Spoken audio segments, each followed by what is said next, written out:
Hello, my name is Matthew King, and I'm a senior at Chattahoochee High School, and I will be attending Georgia Tech in the fall for chemical engineering. I've been heavily involved in the youth program at this church ever since I was in the 6th grade. In these experiences, I've developed into the person that I see before you. I've built a relationship with youth who have become some of my best friends, and most importantly, I've continued to build my relationship with God. John 1:9-13 reads, "The one who is the true light arrived to shine on everyone coming into the world. But although he made the world didn't recognize him when he came. Even in his own land and among his own people, he was not accepted. Only a few would welcome him and receive him. But to all who did receive him, he gave the right to become children of God. All they needed to do was to trust him to save them." In these verses, we are being challenged by John to build a relationship with God. How I see it, and my experiences with relationships, the foundation of every relationship is built on knowledge about the other person, communication with the other person, and trust in the other person. I believe that we can apply the same context to our relationship with God. When I say knowledge about the other person, I mean learning about who they are and actually caring about who they are. In our Christian walk, I've never found a better way to do that than to read the Bible. During certain key times in my life, I've been passionate to learn all I could about God and the Bible. First, when I was in the 3rd grade, I received my Bible from the church. I took it with me every Sunday, and soon both covers were dangling by a thread from so much use. Second was during the Youth Disciple program. Every week, we had an assigned reading that you had to read before the discussion the next class. And I read every passage, which was not an easy feat. Throughout the class, I learned much more than I had ever expected. Through Disciple and through the Bible, my knowledge in the Lord increased tenfold. During these significant periods of my Christian walk, I learned more than at any other time in my relationship with God. Communication is one of the hardest parts in our relationship with others and in our spiritual relationship. We communicate with different people in different ways.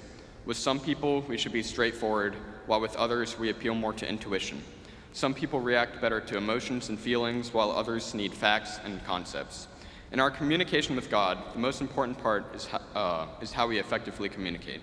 He doesn't care whether we are extroverted or introverted, or whether we are direct or skirt around the issue. All he cares about is that we communicate with him.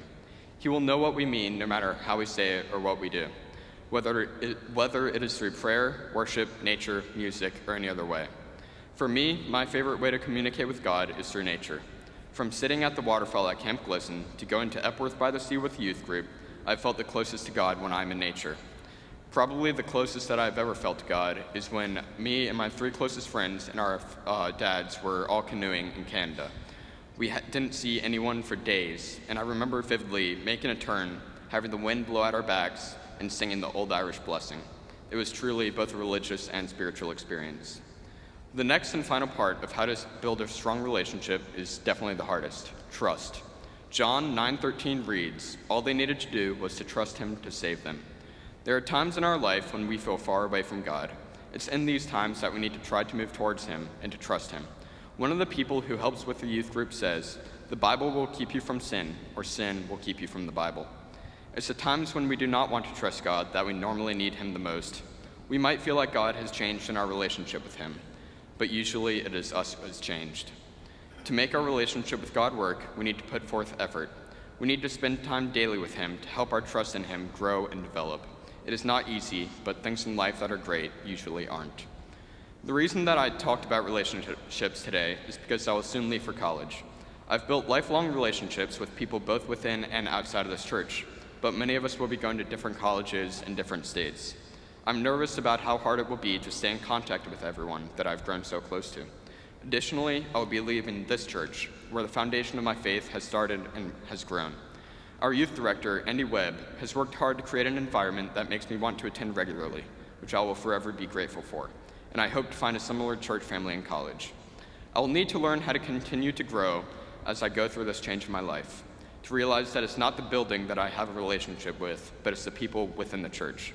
The people who I can reach out to so that I can continue to grow in my relationship with them, and through them, grow in my relationship with God.